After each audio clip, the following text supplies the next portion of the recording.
What if everything you thought about getting rich was, well, backwards? For centuries, this idea, diligence and frugality lead to prosperity, it's been drilled into us, Yeah. deeply ingrained, especially in cultures like China. We've all heard the stories, right? Save carefully, build steadily. Hmm. But today, we're seeing this real paradox. You could be saving every penny, watching every cent, but your actual wealth, it might be shrinking. Yeah. What? Well, inflation keeps chipping away, and Yeah. the price of big things, houses, education just keeps going up. It's baffling, isn't it? It absolutely is, and that's exactly what we want to dig into here. We'll start by appreciating those traditional views on frugality, because look, they do have value in the right context. Sure, sure. But then we'll pivot, we'll bring in some fresh perspectives from like psychology, behavioral economics, even cultural sociology. We're using the core ideas from the book Scarcity. Yeah. Why having too little means so much as a kind of springboard. Oh. Our mission really is to tease apart frugality as a virtue, disciplined resource management from what's called a scarcity mindset. That can be a real psychological trap. Or trap. Okay. Yeah. And our basic argument is going to be that true sustainable wealth, it's not just about saving. It's about escaping that scarcity thinking and building an abundance mindset, one focused on growth, on creating value. Right. So before we jump into the paradox itself, it feels really important to understand why frugality has been so celebrated for so long. It's not just like a personal choice, is it? It's been bigger than that. Oh, absolutely. Historically, it's been huge. You look back, especially, say, in China, and many periods of real prosperity were built on this foundation. Take the Wen Jing era and the Han Dynasty, kind of a golden age. Emperor Han Wendi, known for really caring about his people, famously scrapped plans for a fancy terrace because it would cost as much as 10 middle-class families' entire wealth. Wow, that's significant. It is. And his successor, Jingdi, cut expenses further, banned luxury gifts. This kind of frugality from the top down eased the burden on everyone and, well, it strengthened the whole nation. Okay. Or think about Tang Taizong, Li Shimin, another major figure. His advice was basically, frugality builds character, calmness helps you grow. He even released thousands of palace maids to save money, stopped officials from sending exotic tributes. These weren't just symbolic acts, they were core governing principles. So it was about smart resource management, top to bottom. Exactly. And it wasn't just emperors. Look at someone like Wang Yongqing, the founder of Formosa Plastics in Taiwan. A total legend. His whole philosophy was basically saving a penny is earning a penny. Right. And he lived it. Famously didn't replace his office sofa when it ripped, personally designed garbage bags to use less material. For him, it wasn't about being stingy. It was a super meticulous business strategy that built his empire. Okay, so a really disciplined approach. Totally. And these examples, they point to a basic truth. In older economies, like agricultural or early industrial ones, growing wealth was directly tied to boosting productivity and accumulating capital. Saving was the straightest path to doing that. Makes sense. Even Adam Smith, The Wealth of Nations, called frugal people public benefactors because their savings fueled investment and productivity. But, and this is the absolute crucial point, the way wealth gets created in the modern economy is fundamentally shifted. We've gone from mostly a labor-saving model where efficiency and cost-cutting were king to a capital investment model, Okay.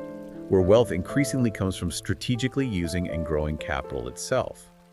This is the deep reason why that traditional save-everything approach it often falls short today. Okay, so the old wisdom, it had its place, but the game changed. It kind of assumed your saved money was always working, not shrinking. Pretty much. And if you're just letting it sit there in a savings account earning next to nothing, it's not just sitting still, it's losing value, right? Exactly, inflation erodes it. Its power to grow, to compound is weakened. And that's how you end up in that weird spot. The more you save, the poorer you might feel. Precisely. But what if the real story here isn't just about the economics, but about our minds?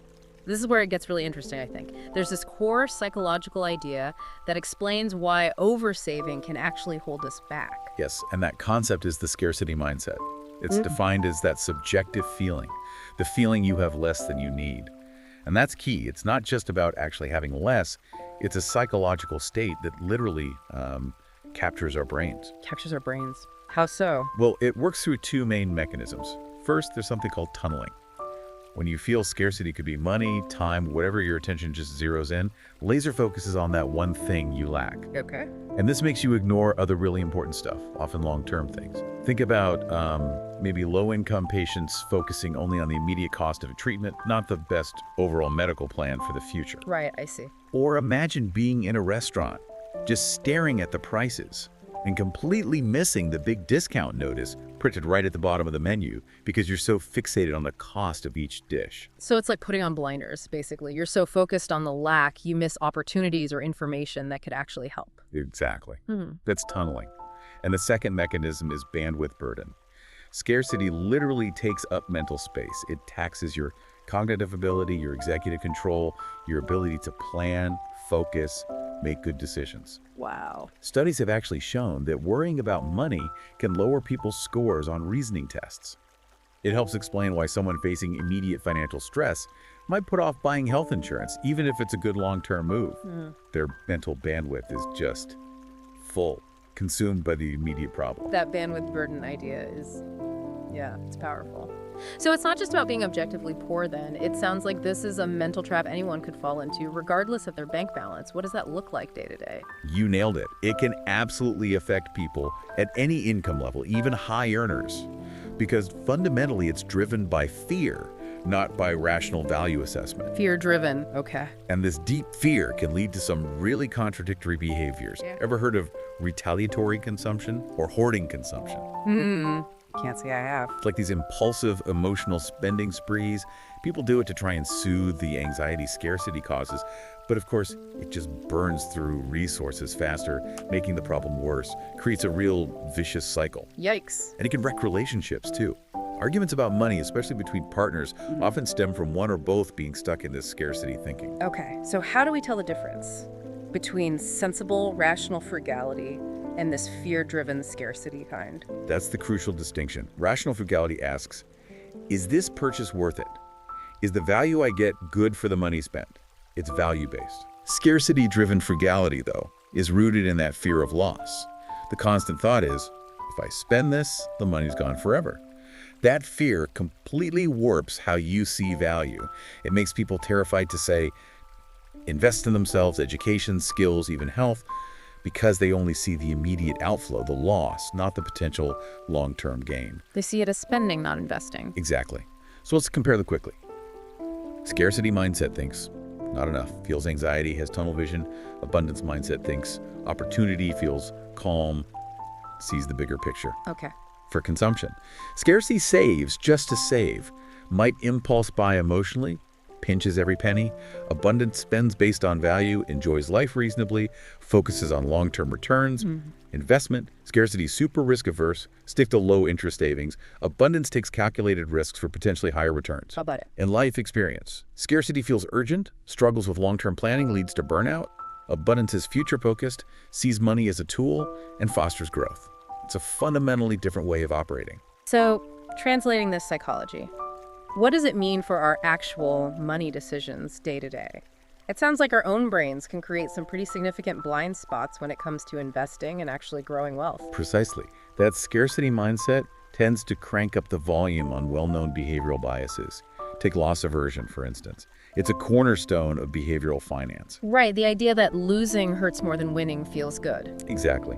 Studies suggest the pain of losing, say, $100 is about 2 to 2.5 times stronger than the pleasure of gaining $100. Now, layer scarcity mindset on top of that. Oh boy. And your perception of investment risk gets totally skewed. It leads to common investor mistakes. First, holding on to losses. People just refuse to sell investments that are down, hoping they'll magically recover. They miss critical moments to cut their losses because admitting the mistake feels too painful. So they ride it all the way down? Yeah. Often, yes. And the flip side is selling winners too early. As soon as an investment shows a decent profit, they cash out to lock in the gain, terrified it'll reverse, but they end up missing out on much bigger long-term growth. Both of those go against the basic investing advice, right? Cut your losses, let your winners run. Completely. It also fuels something called myopic loss aversion. That's basically being short-sighted about investments. People start seeing the stock market like a casino. freaking out over every little dip. Yeah, I know people like that. It makes them overly conservative. They stick everything in savings accounts earning peanuts, which ironically loses buying power to inflation. This inconsistent approach to risk is a huge barrier to building wealth through capital growth. Okay, loss aversion is a big one. What else? Then there's the massive issue of opportunity cost. People stuck in extreme saving mode often only see the money leaving their hands. They totally miss the invisible cost, the cost of missed opportunities, which would be way bigger. Explain that a bit more. Opportunity cost. It's simply the value of the best alternative you give up when you choose something else. It includes your time, your energy, potential gains you missed out on. Ah, okay. So it's a different way of thinking. It's not just how much can I save right now? It's more like what potential value am I missing out on by not doing something else? You got it. Yeah. You might save, say, 50 quid by skipping a workshop, but you lose out on skills that could earn you thousands more over your career. That's the opportunity cost. Right. Saving small now, losing big later. Exactly. Or think about skimping on health stuff, delaying a checkup to save money. That could lead to much bigger medical bills and lost work time later. It's the hidden price tag of excessive frugality. That makes a lot of sense. And you see other biases too, psychological accounting, where people are super frugal day to day, but then blow a huge amount on a wedding because it's a special occasion category in their head. Ah, yeah, I've seen that. Or keeping money safe in savings instead of investing it, even though it's losing value. And tunneling, like we said, just stops people from doing proper long-term financial planning or even noticing important investment info. Okay, so let's zoom out a bit. This deep dive wouldn't really be complete without touching on the cultural side. Why is this idea of maybe extreme frugality so deeply rooted in some places, especially East Asia? Yeah, that's a fascinating layer. High savings rates in East Asia are definitely linked to Confucian cultural values and also this pattern of what you might call rigid savings for project-based consumption. Rigid savings for project-based consumption. What does that mean exactly? It points to this kind of dual behavior. On one hand, extreme thriftiness in daily life to save up, but on the other hand, really lavish spending on specific big life events or goals, buying property, funding children's education, major ceremonies like weddings or funerals. Okay, so save hard for specific big targets. Right. That daily frugality is a form of delayed gratification, and it gives people very clear, powerful reasons to save. But here's the rub when we connect it back to the modern economy. If that saving habit is purely defensive, just storing up money for future spending, it struggles to adapt. It struggles to become an offensive investment mindset aimed at making capital grow in today's world. Ah, I see. It's a mismatch with how wealth grows now. Sort of, yeah. And historically, you also had things like the work-study programs or the big saving movements in China, especially during tough times. These came from real scarcity, sure, but they also had this strong, collective, almost patriotic drive. The point wasn't just saving, it was freeing up resources for high-return investments like education, building the nation. Okay. Which raises a really critical question for us today. When capital growth investment returns consistently outruns wage growth, does just working hard and saving diligently still achieve what it used to? The real value of frugality, maybe, isn't just the saved cash itself, but how strategically you invest those freed up resources, time, energy, money, for higher returns down the line. So, if the old playbook isn't quite working, and our own psychology can trip us up, what's the way forward? How do we actually shift from just like guarding wealth to actively generating it? Yeah, the path forward really pivots towards efficient resource allocation, not just saving for saving's sake. And a core part of that is recognizing that increasing income, finding ways to earn more, needs to be just as important, maybe even more important, than simply reducing expenditure. Okay, so focus on growing the pie, not just slicing it thinner. Exactly. And in a world with inflation, just saving cash means your wealth is actually shrinking in real terms. Bank interest rates, usually lower than inflation. Right. But things like wealth management products, investments in securities, they can offer returns that beat inflation, letting your capital actually grow. So investment becomes absolutely key. Forget a penny saved is a penny earned. Today, it's more like a penny invested is a potential fortune grown. That's a powerful reframe. And maybe the biggest shift is this. Stop thinking of money as your most important asset. You are your most important asset, your human capital, scarcity-driven frugality. It often leads people to protect low-value assets, like cash sitting in the bank. by sacrificing investment in their highest value asset themselves. Okay, so how do you invest in yourself for the highest return? Where's the best place to start? Well, two areas consistently stand out. First, invest in your brain. Education, skills training, learning new things. These generally offer the highest long-term ROI. Right. Gaining knowledge and abilities lets you command higher salaries, spot better opportunities. It benefits you for your entire life. It's like that historical work study spirit, but focused on your personal growth. Makes sense. What's the second area? Invest in your body. You know the saying, your health is your wealth, or the body is the capital for revolution. It's literally true for wealth creation. Without good health, you can't work effectively, think clearly, or sustain the effort needed. So spending reasonably on fitness, preventative health, managing stress that's not an expense, it's a long-term, high-return financial strategy. Yeah. You're investing in your engine for productivity and creativity. So this deep dive, it really goes beyond just money management. It's about personal growth, transforming how you approach everything. Absolutely. And look, there are practical things you can do to start building that abundance mindset. First, set clear financial goals. Make money your tool, not your master. Having specific short-term and long-term goals with actual investment plans helps conquer that fear around money. Okay, clear goals. What else? Second, learn a bit about behavioral economics. Just knowing about biases like loss aversion helps you spot them in yourself and make more rational choices. Become aware of your own psychology. Exactly. Third, be aware of why you're spending. Learn to distinguish needs from wants without beating yourself up or depriving yourself excessively. Actually allowing for some reasonable, joyful spending can prevent that backlash, that retaliatory consumption later. Find a balance. Right. And finally, look, if money anxiety is seriously impacting your life, don't be afraid to seek professional help.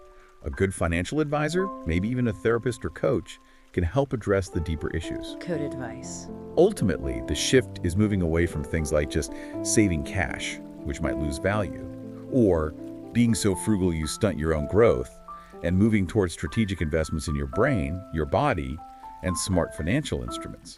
That's where the real sustainable returns are found. So let's try and summarize the core idea here.